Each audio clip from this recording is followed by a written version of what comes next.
جوانهایی که هیچ وقت رزم ندیده اند آموزش نظامی می‌بینند. زیر نظر PKK. اما صدها کیلومتر دورتر از قلمرو این حزب در روستایی در جنوب کرکوک. مربی هم ایرانی است. در هر کجای دنیا، در هر کجای کردستان، خلق کرد روبروی هر گونه انکار، سیاست امها، آن هر گونه یورشی باشن، نیروهای مدافع خلق وظیفه خودشون میدونند که برای دفاع از خلق دست به اقدامات نظامی بزنند. اطراف اینجا خط مقدم جنگ با داعش است. از وقتی که PKK اینجا اومده و ما را آموزش میده یاد گرفتیم که چطور از اسلحه استفاده کنیم و خیلی از تاکتیکای جنگ چریکی رو یاد گرفتیم. تا قبل از اون فکر نمی کردیم بتونیم خودمون از روستاهامون حفاظت کنیم. اما الان دور اینجا با همراهی PKK حصار کشیدیم و مراقب حمله داعش هستیم.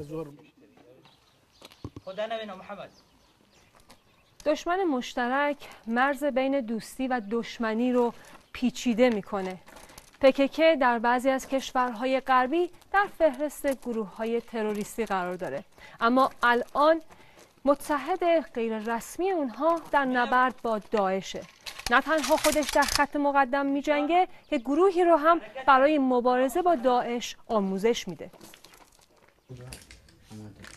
در کنار آموزش نظامی، داوطلبان با دیدگاه‌های سیاسی PKK هم آشنا میشوند.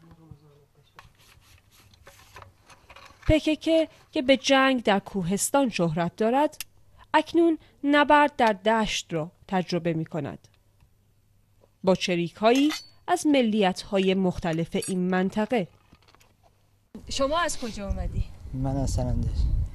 چطور شد که اومدی؟ الان با داعش چطوری می جنگین اینجا؟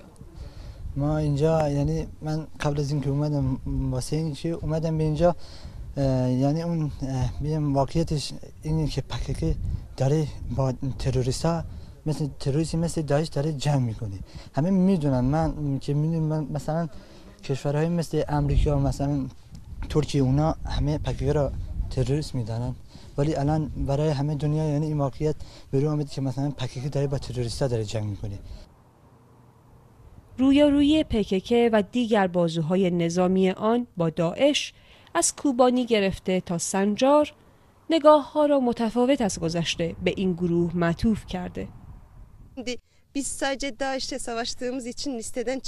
اگه فقط به خاطر نبرد با داعش ما را از لیست گروه‌های تروریستی در میارن، این خیلی برای ما قابل درک نیست، چون ما در ترکیه و ایران مبارزه به حقی رو دنبال میکنیم و اگه داعش هم تموم شه، ما باز هم همون مبارزه خودمون رو دنبال میکنیم.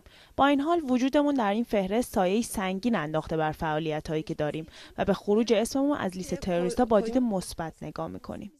bizim açımızdan olumludur. فعالیت PKK در اینجا این گروه را یک گام دیگر به آرمانش نزدیکتر کرده. گرد آوردن کردها زیر چتری واحد.